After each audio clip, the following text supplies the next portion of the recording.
You made the writing plan, you looked at your week, you chose your writing sessions, and decided exactly what you needed to work on. You started the week feeling clear and committed. Then the sessions came and went.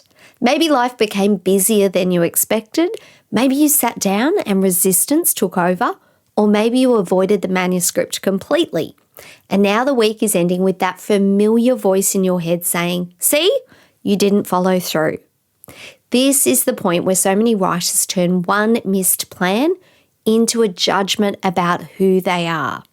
But missing your writing targets doesn't mean you're lazy, unreliable, or incapable of finishing your book. It means something happened, and that something can give you useful information. Today, we're talking about how to review a writing week without spiraling into shame, how to rebuild trust with yourself, and how to return to your book without punishing yourself for being human. So stay with me.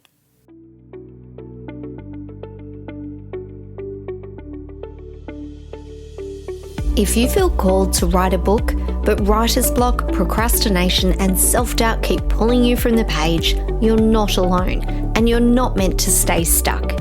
Hi, I'm Maddison, author and life coach, and I've created this podcast as a creative space grounded in faith and mindset transformations to help you break through your blocks, gain creative clarity, and finally finish the book you're meant to write. So grab your cup of liquid gold and let's write the darn book together. Hello, my friends, and welcome to Write the Darn Book. I'm your host, Maddison, and today's episode follows on from our conversation about creating a Sunday reset and planning your writing week. Because making a plan is one thing. Knowing how to respond when you don't follow through is another. So today we're going to talk about the self-doubt and criticism that can surface when a writing plan falls apart. More importantly, I'm going to coach you through a simple reset that helps you understand what happened, repair your self-trust, and keep moving forward. There's a particular kind of disappointment that comes from missing a writing goal that you set for yourself. It isn't only frustration about the words you didn't write, it can feel really personal. You planned 3 writing sessions perhaps, and then you completed none of them. And almost immediately, your mind starts building a case against you. I knew I wouldn't stick to it, or I always do this, or how am I ever going to finish my book if I can't follow through one simple plan? Notice how quickly the conversation moves away from what happened and into who you believe you are. The missed writing session becomes evidence that you're inconsistent. The missed milestone becomes proof that you can't trust yourself. And one difficult week suddenly feels like the story of your entire writing life. And that's where the real damage happens. The missed plan might slow the manuscript down for a few days. The shame that follows can keep you away from it for weeks, if not months. Because when you make the manuscript the place where you feel guilty, disappointed, and inadequate, opening it again can feel like walking back into a room where you expect to be criticised. So you avoid it. And then the avoidance creates more guilt, and the guilt creates more avoidance. Before long, the original missed session has become a full resistance cycle. This is why your response to a missed writing plan matters just as much as the plan itself. Self-trust isn't built by following every plan perfectly. It's built by learning how to return to yourself and your book when the week goes differently than what you intended it to.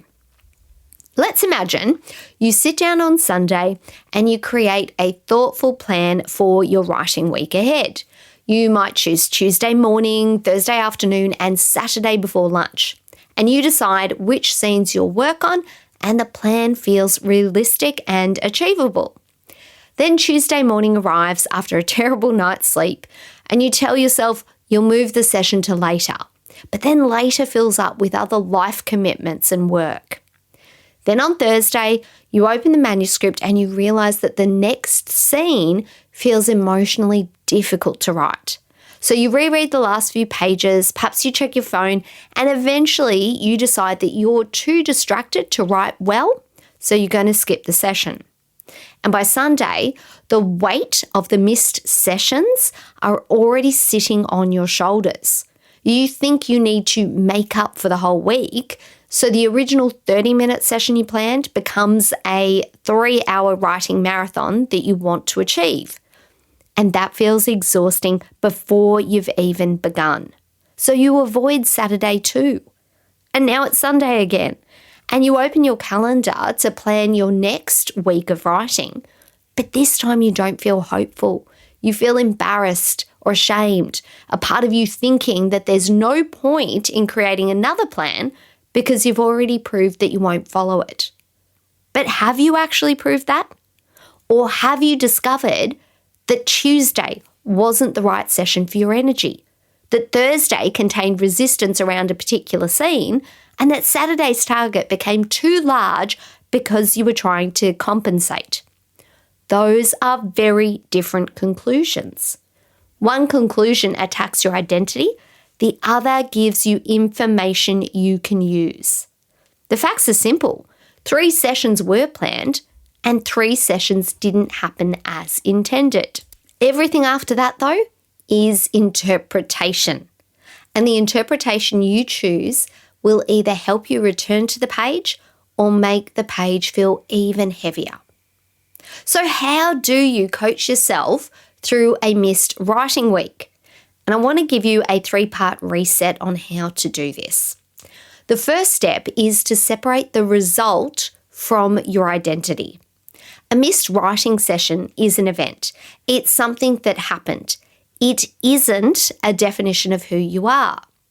Instead of saying, I'm unreliable, say, I didn't complete the writing session I planned.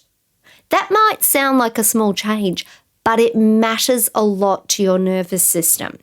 Saying, I'm unreliable closes the case and it turns the problem into a fixed part of your character. Whereas I didn't complete the session keeps the situation specific and it gives you somewhere to go next. This doesn't mean pretending the plan didn't matter. It means taking responsibility without turning responsibility into a self-attack. You can be honest and compassionate at the same time. You can say, yes, I wanted to write this week and I didn't follow through in a way that I intended. I'm willing to understand why. That response keeps you in relationship with yourself. Now, the second step is to review your week with curiosity. Ask yourself which of 3 things got in the way. Was it capacity, clarity, or resistance? Capacity means that the week simply held less time or energy than you expected. Maybe work came up, maybe someone became unwell and you had to help them. Maybe you got a rotten headache and couldn't sit down to write. Or maybe you planned for the version of you who wakes up energized after only 6 hours of sleep when the real version of you needs 8. That isn't failure. It's information about what your life can genuinely hold right now. Clarity means that the writing session arrived, but the task was too vague. Work on your book can sound clear on Sunday and feel enormous on Thursday. When you opened the document, you might not have known which scene came next or what problem you were trying to solve on the page. So your mind wasn't necessarily resisting writing, it might have been resisting uncertainty. Now, resistance means that there was something emotionally uncomfortable about the work itself. Perhaps the scene felt vulnerable, perhaps you were afraid that it wouldn't match the version in your mind, or perhaps moving forward brought you closer to finishing, and that means being seen or discovering what happens when the book is no longer yours and it's let out loose into the world. Capacity needs a more realistic plan. Clarity needs a smaller, more specific task, and resistance needs reassurance, curiosity, and sometimes some deeper inner work. When you identify the actual issue, you can respond to what happened rather than punishing yourself for a vague sense of failure. Now, the third step is to repair self-trust with one small promise. After a missed week, the temptation is to create a stricter plan. You might double the word count you want to write. You could add in extra writing sessions to try to make up. Or you could decide that next week you'll finally become disciplined. But self-trust isn't repaired through a bigger promise. It's repaired through a promise that you can keep to yourself. Choose one small writing action that brings you back into contact with your manuscript. You might write for 5 minutes, and that is the small promise that you give yourself that you will do. You might draft one paragraph, or you might open the scene that you avoided and leave yourself 3 notes about what needs to happen. The action needs to be meaningful, but small enough that your nervous system doesn't experience it as punishment. When you complete it, pause and acknowledge that you kept the promise you made to yourself. When you said you'd return, you returned. And that is how trust begins to rebuild. Not through perfection or added pressure, but through repair and kindness to yourself. Now, your writing bird personality can also help you understand how you're most likely to respond when the plan falls apart. And remember, these are tendencies rather than fixed labels. You might recognize yourself in more than one bird, especially when you're under pressure too. If you lean towards dove energy, you might carry a lot of guilt after missing your plan. You might also discover that your writing sessions disappeared because other people's needs took priority. Then you criticize yourself for failing, even though you never gave your writing the same protection you gave everything else. Your reset is to release the judgment and choose one protected writing session for the coming week. Ask yourself, what would it look like to honor this writing session with the same care I give my other commitments? You're allowed to make room for your book. If you lean towards owl energy as a writing trait, then you might respond to a missed week by conducting a full investigation. Yes, I'm putting my hands up here. You analyze every writing session, you redesign your schedule, and you create a far more detailed system. The review becomes another place to hide from your manuscript. Your reset is to identify the single variable that needs to change. Was the task unclear? Was the time unrealistic? Or was one scene creating resistance? Choose one answer, make one adjustment, and return to writing. You don't need a perfect explanation before you begin again. If you lean towards peacock tendencies, then your original plan might have been built on Sunday excitement. Perhaps what felt possible in terms of perhaps writing 4 chapters or creating a character board and finally organising every note you've ever made. But that might not have been practical in reality, and your energy might have shifted and the plan stopped feeling alive and exciting. Your reset is to choose one manuscript priority and make the re-entry session enjoyable. Perhaps change the location that you write in, use music, or begin with the part of the scene that excites you the most. Bring energy back to the current book without using a new idea to escape into. If you lean towards eagle personality traits, then you might experience the missed plan as a challenge to your competence. Your instinct might be to compensate with a harder target. You decide you'll make up the missed words, finish the chapter, and prove that you can still deliver. Your reset is to choose a smaller result that restores momentum rather than testing your endurance. Ask yourself, what outcome would move this manuscript forward and help me trust myself again? Progress is the goal here. Punishment isn't. And if you're a blend, combine what helps. A dove owl might need one protected writing session with a very specific task. A peacock eagle might need one clear outcome with enough variety to keep the work engaging. The important thing is to respond to the pattern that's actually active rather than the label you think you're supposed to fit. Then you're ready to create the next Sunday reset. But this time, you're planning with better information. You know more about your capacity. You know where the manuscript needs greater clarity, and you know which resistance pattern might need support before the writing session begins. That means the missed week wasn't wasted. It taught you something valuable about yourself as a writer, your manuscript, and the plan that connects the two. So here's what I'd love you to do before you plan your next writing week. Take 5 minutes and review the week that just happened. Separate the facts from the story you've been telling about yourself.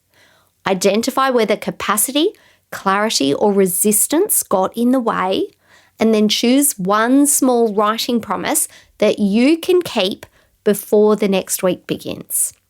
Let that be your repair. And if you keep creating writing plans, but find yourself falling into that same cycle of avoidance, guilt, and self-doubt, there might be a deeper pattern asking for your attention. And if you would like some support in terms of clarifying that and moving beyond it, then book in a free call with me. It's a 15-minute session. It's a mutual fit conversation, not a coaching session. It is where we talk about your book, what's been happening when you try to write, and whether one of my coaching pathways feels like the right next step. You can visit madisonmichaels.com/call and book in your free 15-minute clarity call with me. I would really love to see how I can support you in your writing journey. Now, before we close for today, please remember that a missed writing plan or a missed writing session is information. It is not a verdict on who you are as a writer. You're allowed to review the week honestly without using it as evidence against yourself, and you are allowed to adjust your writing plan to make a smaller promise and to begin again with more self-awareness than you had before. Your book doesn't need a writer who never misses a session. It needs a writer who knows how to return to the page. And remember, you are the vessel for your story. So let the words flow through you and onto the page. Until next time, my friends, take care and let's write the darn book together. My friend, I hope today's episode gave you exactly what you needed for your writing journey. And if it did, would you take 30 seconds to share it with another writer who's struggling to start or finish their book? And if you're loving the show, I'd be so grateful if you left a quick review. It means the world to me and truly makes my day to know that this podcast is helping you. And as you head back into your week, I hope you feel more supported and connected to your creativity. And remember, you're a vessel for the story. So let the words flow through you and onto the page. All right, I'm off to refill my cup of liquid gold and go and do a little writing of my own. Take care, and I'll meet you back here in the next episode of Write the Darn Book.